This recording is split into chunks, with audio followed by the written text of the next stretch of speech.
Well, hello guys. Today I'm gonna make some salad. Here I have lettuce, my cucumber, and my tomato. Stay tuned. I'm gonna wash it and prepare it and let you see how it's done on a Sunday.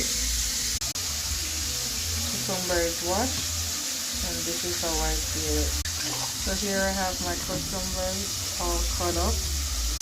Next I have my tomatoes. I'm gonna cut it up now. So there you go, my tomatoes is all cut up. So there we have it. That is my salad. Now to top it off, I'm gonna put some sesame seed on. So I'm garnishing now. Yeah.